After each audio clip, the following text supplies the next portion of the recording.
الحمد للہ رب العالمین والصلاة والسلام علی سید المرسلین و خاتم النبیین اعوذ باللہ من الشیطان الرجیم بسم اللہ الرحمن الرحیم۔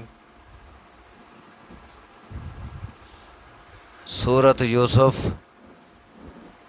آیت نمبر 6 سے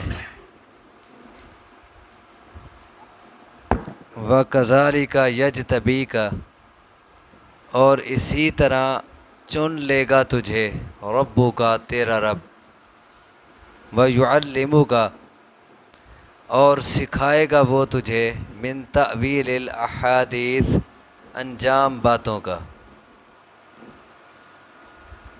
بات چل رہی ہے حضرت یعقوب علیہ السلام کی اپنے بیٹے یوسف علیہ السلام سے، کہ جب انہوں نے خواب سنایا تو حضرت یعقوب علیہ السلام نے انہیں کہا کہ یہ خواب اپنے بیٹوں کو نہ سنانا کہ کہیں وہ سازش نہ کریں، اپنے بھائیوں کو نہ سنانا کہ وہ کوئی چال نہ چلیں۔ وَكَذَلِكَ يَجْتَبِيكَ رَبُّكَ، آگے وہی فرما رہے ہیں حضرت یعقوب علیہ السلام، اور اسی طرح چن لے گا تجھے تیرا رب۔ وَكَذَلِكَ، اور اسی طرح، کس طرح؟ یعنی جس طرح تجھے ایک عظیم خواب دکھایا ہے اسی طرح وہ تجھے چن لے گا، یعنی تجھے برگزیدہ کرے گا اور تجھے نبوت عطا کرے گا، نبوت کے لیے چن لے گا۔ وَيُعَلِّمُكَ، اور سکھائے گا وہ تجھے من تأویل الاحادیث، انجام باتوں کا، باتوں کا انجام تجھے سکھائے گا، یعنی کسی بھی بات کی تہ تک پہنچنا اور اس کی گہرائی تک پہنچنا تجھے اس کا علم عطا کرے گا۔ ایک ہوتا ہے کسی بات کو سرسری طور پر دیکھ لینا، اور ایک ہوتا ہے کسی بات کو اندر تک پرکھنا اور سوچنا، اس کی گہرائی تک پہنچنا، اور یہ ایک دور اندیش بندے کا کام ہوتا ہے۔ اور پھر اسی میں کسی بات کے انجام اور گہرائی تک پہنچنا، تہ تک پہنچنا، اسی میں پھر خوابوں کی تعبیر بھی آ جاتی ہے۔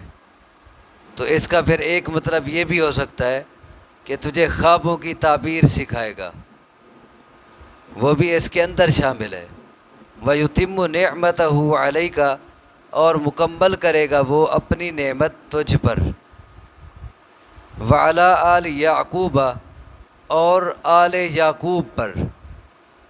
اس نعمت سے مراد نبوت والی نعمت ہے کہ تجھ پر اور آل یعقوب پر اللہ اپنی نعمت پوری کرے گا، یعنی تجھے نبوت دے کر۔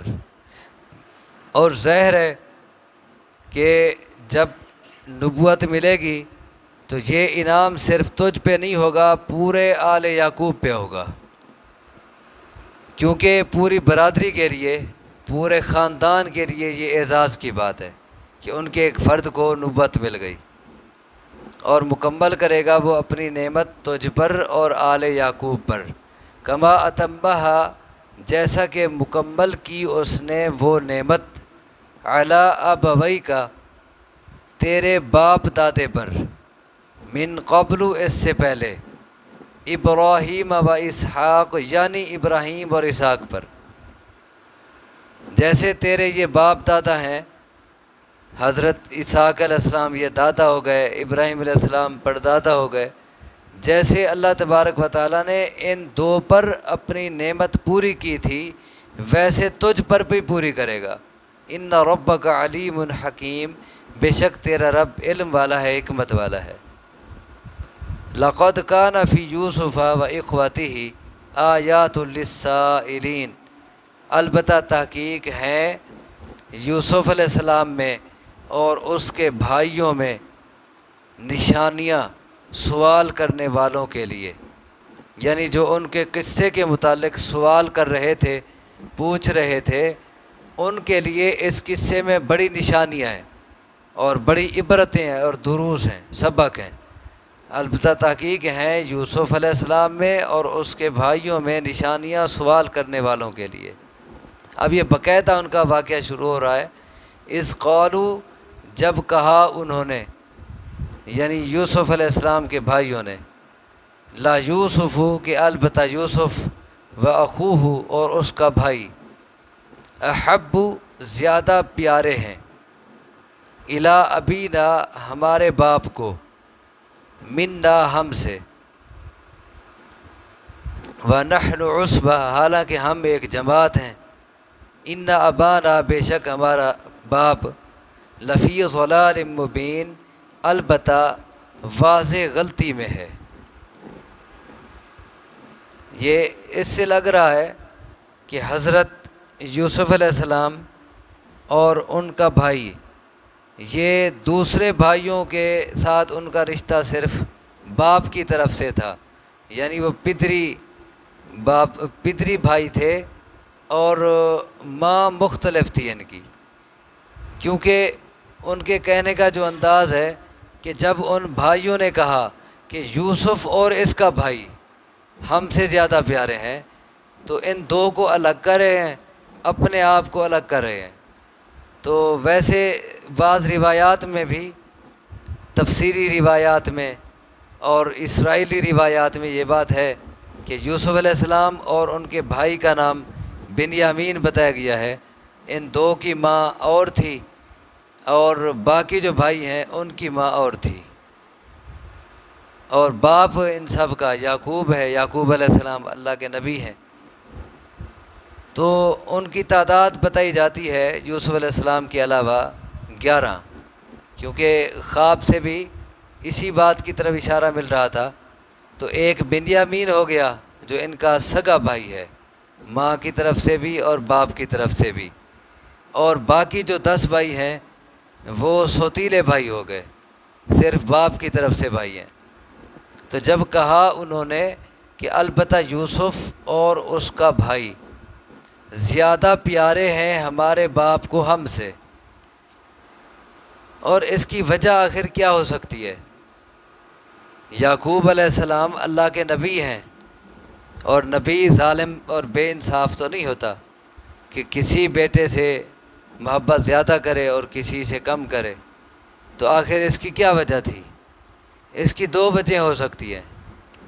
ایک وجہ یہ ہے کہ حضرت یوسف علیہ السلام نے جو خواب دیکھا تھا، اس سے حضرت یعقوب علیہ السلام کو یہ اندازہ ہو گیا تھا کہ میرا یہ بیٹا کوئی عظیم انسان بننے والا ہے، اور ظاہر ہے جس اولاد میں کوئی صلاحیتیں ہوں تو اس سے فطرتی طور پر دلی لگاؤ زیادہ ہوتا ہے۔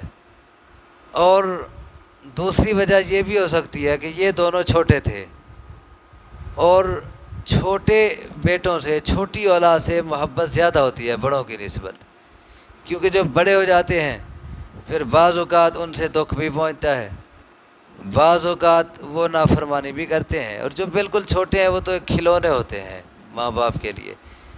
تو اسی لیے حضرت یعقوب علیہ السلام کی نظر شفقت ان پہ ذرا زیادہ تھی، تو اس بنیاد پر انہوں نے کہہ دیا کہ یوسف اور اس کا بھائی یہ ہمارے باپ کو ہم سے زیادہ پیارے ہیں، وَنَحْنُ عُصْبَةٌ حالانکہ ہم ایک جماعت ہیں، مطلب ہم ایک طاقتور اور کثیر تعداد میں جماعت ہیں، خدمت ہم کرتے ہیں، کام کاج ہم کرتے ہیں، اور پیارے زیادہ لگیں وہ۔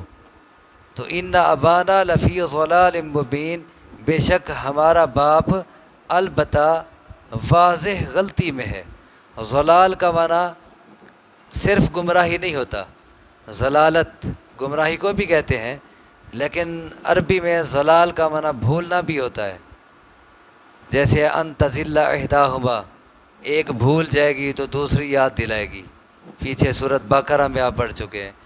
تو اسی طرح ضلال کا معنی بے خبر بھی ہوتا ہے، جیسا کہ ووجدک ضالا آتا ہے سورہ ضحیٰ میں کہ اللہ نے آپ کو ضال پایا، یعنی اس راستے سے بے خبر پایا، اور اس نے فہدا ہدایت دے دی تمہیں۔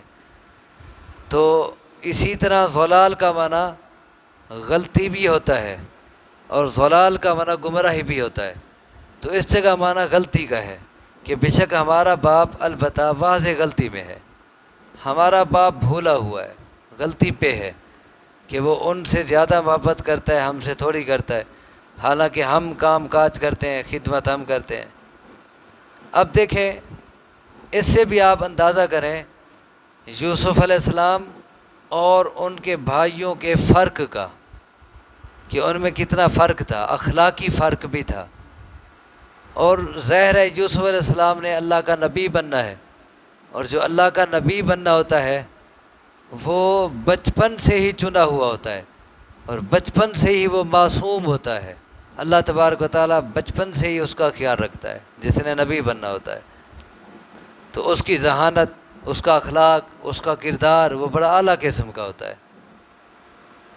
اب دیکھیں، باپ تو ایک ہی ہے سب کا، اللہ کا نبی ہے یعقوب علیہ السلام، لیکن ایک بیٹا اسی باپ کے سامنے اپنا خواب رکھ رہا ہے، اور وہ سمجھتا ہے کہ میرا باپ سمجھدار ہے، اور میں خواب اس کے سامنے رکھوں گا، وہ اچھی تعبیر بتائے گا یا اچھی رہنمائی کرے گا۔ ایک اپنے باپ کے بارے میں یہ تاثر رکھتا ہے، اور دوسری طرف جو اور بھائی ہیں وہ باپ کے بارے میں یہ تاثر رکھتے ہیں کہ یہ تو غلطی پہ ہے۔ اب اس سے بھی اندازہ کر لیں کہ حضرت یوسف علیہ السلام اور ان کے دوسرے بھائی، ان میں کیسے ایک اخلاق اور کردار کا فرق تھا، اور کیسی سوچ کا فرق تھا۔ تو اب بھائی کیا کریں، یہ زیادہ پیارے لگتے ہیں۔ اب پھر وہی حسد آ گیا۔ اس قصے کے شروع میں بتایا تھا آپ کو کہ حسد جو ہے وہ بہت سی خرابیوں کا سبب بنتا ہے۔ اب یہاں پھر حسد آیا کہ ہاں اس سے محبت زیادہ اور ہم سے کم، لہذا کیا کرو، اقتلوا یوسف، قتل کر دو یوسف کو۔ اب یہ بھائی آپس میں بیٹھ کے مشورہ کر رہے ہیں، ایک دوسرے کو کہہ رہے ہیں کہ یوسف کو مار ڈالو، او اطرحوہ ارضا، یا پھینک دو اسے کسی ایسی زمین میں، یخلو لکم وجہ ابیکم، کہ خالی ہو جائے تمہارے لیے چہرہ تمہارے باپ کا۔ یعنی اب تو وہ یوسف کو زیادہ دیکھتا ہے، اس کی دیکھ بھال زیادہ کرتا ہے، تو یوسف کو یا تو قتل کر دو یا پھر اسے کسی دور دراز ایسے علاقے میں پھینک کے آ جاؤ کہ واپس آ ہی نہ سکے، اور اب تمہارے باپ کی نظریں صرف تم پہ لگ جائیں، تمہارے لیے باپ کا چہرہ خالی ہو جائے، یعنی الگ ہو جائے، بس اب تم پہ توجہ ہو جائے ساری۔ وَتَكُونُوا مِن بَعْدِهِ قَوْمًا صَالِحِينَ، اور ہو جانا تم اس کے بعد ایسی قوم جو صالح ہو، اس کے بعد نیک بن جانا۔ اور یہ شیطان کا بہت بڑا وار ہوتا ہے کہ انسان سے وہ گناہ کراتا ہے یہ ذہن میں ڈال کے کہ ابھی یہ گناہ کر لو، بعد میں توبہ کر لینا۔ اور یہ ایک ایسا وار ہے کہ اس کے نتیجے میں انسان بڑے سے بڑا گناہ بھی کر لیتا ہے۔ اب یہ قتل کرنے پہ آمادہ ہے، کتنا بڑا سنگین جرم ہے قتل کرنا، تو قتل کرنے پہ وہ آمادہ ہیں، یا اسے اٹھا کے کسی اور جگہ ماں باپ سے دور کرنے پہ وہ راضی ہیں، اور سوچ کیا ہے بعد میں توبہ کر لیں گے۔ شیطان نے ان کے ذہنوں میں ڈالا، اور ہو جانا تم اس کے بعد صالح قوم، حالانکہ کوئی پتہ نہیں کہ جو گناہ انسان کر رہا ہے یہ سوچ کے کہ بعد میں توبہ کر لیں گے، نیک بن جائیں گے، ہو سکتا ہے کہ اسی گناہ کے دوران وہ چلا جائے اللہ کے پاس اور اسے توبہ کا موقع نہ ملے، یا اس گناہ کی سزا اسے ایسی ملے کہ وہ پھر اس گناہ کے نتیجے میں پھر اور گناہوں میں پھنستا چلا جائے اور نکال ہی نہ سکے اس دلدل سے۔ یہ بھی تو ہو سکتا ہے۔ اسی لیے حکم ہے کہ یا ایھا الذین آمنوا اتقوا اللہ حق تقاتہ ولا تموتن الا وانتم مسلمون، اے ایمان والو اللہ سے اس طرح ڈرو جس طرح ڈرنے کا حق ہے، اور ہر وقت اللہ کی فرما برداری میں رہو تاکہ تمہاری موت فرما برداری میں آئے۔ قال قائل، اب دیکھیں ذرا سوچیں، یہ ابھی ہم نے جو پڑھا ہے کہ انہوں نے کہا یوسف کو یا مار ڈالو یا پھر یہاں سے اٹھا کے کہیں پھینکو، تاکہ اب باپ کی ساری جو محبت ہے، اس کی شفقت ہے، وہ تمہارے لیے ہو جائے۔ یہ انسان کی ایک بہت بڑی کمزوری ہے۔ حالانکہ یہ ضروری نہیں ہوتا کہ انسان مقام پانے کے لیے کسی اور کو راستے سے ہٹائے اور پھر اس کی جگہ جا کے بیٹھ جائے۔ اس کے بغیر بھی تو اللہ تبارک و تعالیٰ نے انسان کو بے شمار موقع عطا کیے ہیں، وہ ان مواقع سے فائدہ اٹھائے، وہ اپنے اندر صلاحیتیں لائے، وہ جد و جہد کرے، اور بغیر کسی اور سے حسد کیے، بغیر کسی اور کو راستے سے ہٹائے وہ ایسے ہی مقام پا سکتا ہے۔ لیکن ان کے دل میں یہ نہ آیا کہ وہ اپنے اندر ایسی صلاحیتیں پیدا کرتے کہ باپ کی نظروں میں ان کا بھی مقام بن جاتا، لیکن انہوں نے الٹا طریقہ سوچا، اب اس کو ہٹاؤ اور خود اس کی جگہ پہ جا بیٹھو۔ قال قائل منہم، کہا ایک کہنے والے نے ان میں سے، لا تقتلوا یوسف، یوسف کو قتل نہ کرو۔ ایک کے دل میں ذرا ہمدردی آئی، آخر بھائی تھا، وہ بھی کہتے ہیں وہ سب سے بڑا بھائی تھا، تو اس کے دل میں ذرا شفقت آئی، اور اس نے کہا بھئی اگر اسے راستے سے ہٹانا ہی ہے، باپ سے دور کرنا ہی ہے، تو کم سے کم قتل نہ کرو، اس کو جان سے نہ مارو۔ یوں کرتے ہیں کہ اس کو کنویں کی گہرائی میں ڈال دو، کوئی اسے لے جائے گا، چلو قتل تو نہیں ہوگا، جان تو بچ جائے گی اس کی۔ تو کہا ایک کہنے والے نے ان میں سے، لا تقتلوا یوسف، نہ قتل کرو تم یوسف کو، وَأَلْقُوهُ، اور ڈال دو اسے، فی غیابۃ الجب، کسی کنویں کی گہرائی میں۔ غیابہ غیب سے ہے، غیب کیا ہوتا ہے؟ جہاں چھپ جائے چیز، تو غیب چھپا ہوا، چھپنا۔ تو غیابہ کیا ہوگی؟ کنویں کی گہرائی، اتنا گہرا کنواں کہ جہاں کچھ نظر ہی نہ آئے۔ نہ قتل کرو یوسف کو، وَأَلْقُوهُ فِي غَيَابَةِ الْجُبِّ، اور ڈال دو اسے کنویں کی گہرائی میں۔ يَلْتَقِطْهُ، کہ اٹھا لے گا اسے، بَعْضُ السَّيَّارَةِ، بعض قافلہ، کوئی قافلہ گزرے گا تو وہ اسے اٹھا لے گا۔ ان کنتم فاعلین، اگر ہو تم کرنے والے، یعنی اگر کچھ کرنا ہی ہے اس کے ساتھ تو بس یہی کر لو پھر۔ اگر ہو تم کرنے والے، یعنی اگر اس کے ساتھ کچھ کرنا ہی ہے تو پھر اتنا ہی کر لو، بس قتل نہ کرو، اسے اٹھا کے کنویں میں ڈال دو۔ یہاں سے قافلے گزریں گے، اور ظاہر ہے جو قافلے گزرتے ہیں وہ پانی تلاش کرتے ہیں، جب پانی تلاش کرتے کرتے کنویں پہ آئیں گے، انہیں اندر سے محسوس ہو جائے گا کہ اندر کوئی انسان ہے، وہ اسے کھینچ لیں گے اور اپنے ساتھ لے جائیں گے۔ ہمارا مقصد بھی پورا ہو جائے گا کہ باپ کی توجہ ساری ہماری طرف ہو جائے گی، اور ہمارا بھائی جان سے بھی بچ جائے گا، قتل نہیں ہوگا۔ تو کہا ایک کہنے والے نے ان میں سے، نہ قتل کرو تم یوسف کو، اور ڈال دو اسے کنویں کی گہرائی میں کہ اٹھا لے گا اسے بعض قافلہ۔ سیارہ، سیارہ اصل کہتے ہیں چلنے والے کو، سیر سے ہے، سیر کا معنی ہوتا ہے چلنا، اسی سے سیارے ہوتے ہیں اوپر، وہ بھی چلتے رہتے ہیں، تو سیارہ چلنے والا، اور قافلہ جو ہے وہ چلتا رہتا ہے، کبھی کہیں پڑاؤ ڈالا، کبھی کہیں پڑاؤ ڈالا، تو اسی لیے پھر سیارہ یہاں قافلے کو کہا گیا ہے۔ اور سیارہ عربی میں کار کو اور گاڑی کو بھی کہتے ہیں، ایسے ہے نا، سعودی عرب میں سیارہ کار کو کہتے ہیں نا، ساری گاڑیوں کو، تو سیارہ گاڑی کو وہ بھی چلتی رہتی ہے تو اس کو بھی سیارہ کہہ دیتے ہیں۔ تو یہاں سیارہ سے مراد قافلہ ہے، تو اٹھا لے گا اسے بعض قافلہ، اگر ہو تم کرنے والے، یعنی اگر کچھ کرنا ہے تو بس یہی کر لو۔